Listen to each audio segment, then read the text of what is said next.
وقت نہیں کہ ہر مسئلے کی میں تفصیل بیان کروں۔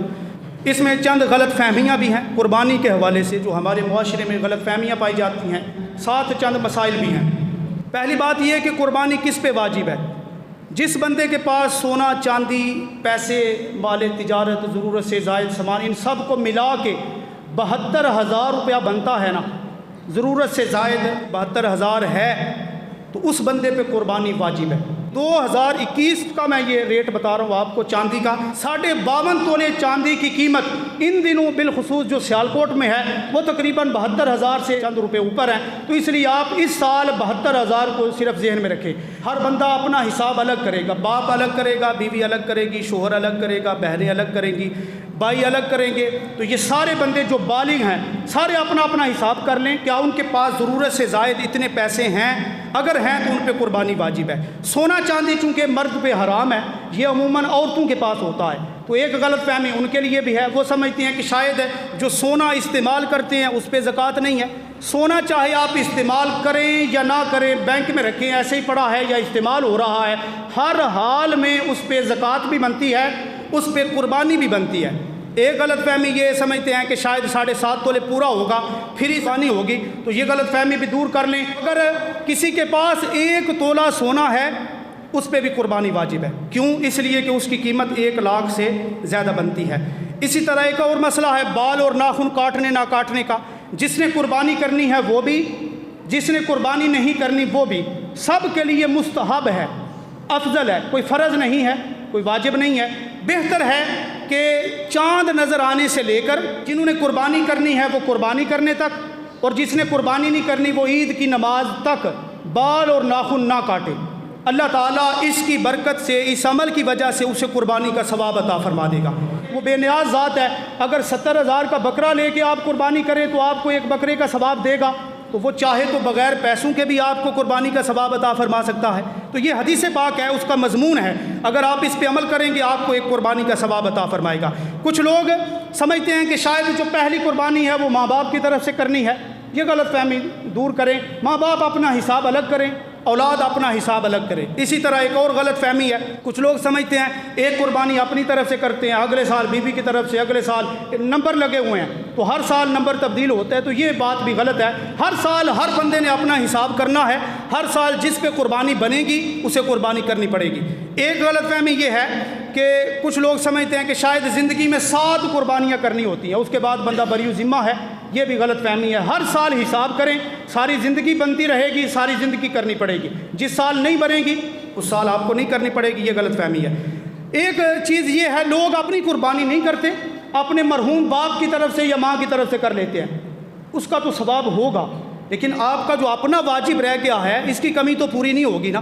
اس لیے جس نے بھی اپنے عزیز و اقارب کے لیے سال ثواب کے لیے قربانی کرنی ہے اس کا بہترین حال یہ ہے، آپ نے 1 قربانی کرنی ہے، 2 کرنی ہے، 3 کرنی ہے، جتنی بھی کرنی ہے، آپ نیت یہ کریں یہ بکرا میری طرف سے ہے، اس کا ثواب اللہ میرے ماں باپ کو بھی دے، میرے رشتہ داروں کو بھی دے، بلکہ پوری امت کا بھی اگر آپ نام لے لیں گے اللہ اس کا ثواب ساری امت کو عطا فرما دے گا۔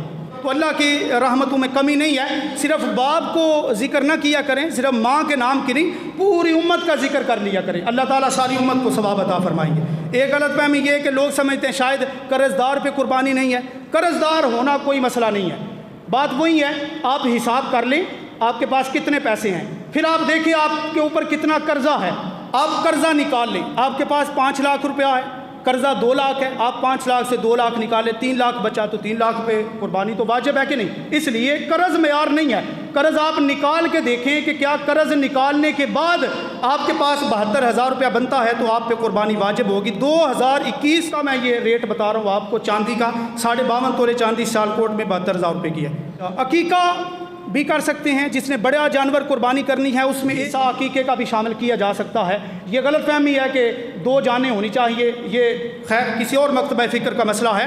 تو عقیقے کا حصہ ایسا نہیں ہے کہ بندہ 1 بکرا لے اور کہے بھی قربانی بھی اسی میں ہے عقیقہ بھی اسی میں، ایسا نہیں، عقیقے کے لیے الگ حصہ رکھنا پڑے گا۔ اگر بکرا 1 ہے تو وہ یا تو قربانی ہوگی یا عقیقہ ہوگا۔ بڑا جانور ہے تو اس میں 2 حصے رکھ لیں، 1 قربانی کا رکھ لیں، 1 عقیقے کا رکھ لیں۔ گوشت کے 3 حصے کرنا مستحب عمل ہے، ٹھیک ہے، کوئی فرض واجب نہیں ہے۔ گوشت سارے کا سارا آپ مالک ہیں گوشت کے، چاہیں تو سارا خیرات کر دیں، چاہے تو سارا خود رکھ لیں، بہتر یہ ہے جو علماء نے لکھا تاکہ قربانی کا مقصد پورا ہو، 3 حصے کر لیں، رشتہ داروں کو شامل کر لیں، عزیز و اقارب کو اور غریبوں کو، اور ایک اپنا حصہ، یہ بہتر اور افضل ہے۔ اگر کوئی سارا خود بھی رکھتا ہے تو وہ گناہ گار نہیں ہے، لیکن قربانی کا مقصد فوت ہو جائے گا، زیادہ سے زیادہ خیرات کرنی چاہیے۔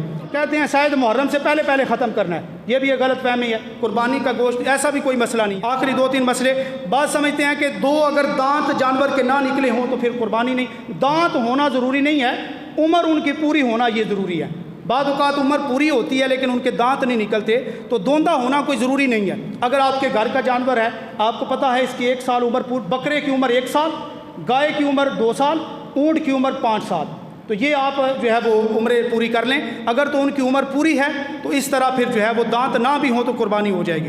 اگر آپ جاتے ہیں بازار میں، وہ قسم کھاتا ہے بھئی اس کے دانت نہیں ہیں لیکن عمر پوری ہے، تو آپ اس کی قسم پہ اعتبار کر کے جانور خرید لیں، انشاءاللہ قربانی ہو جائے گی۔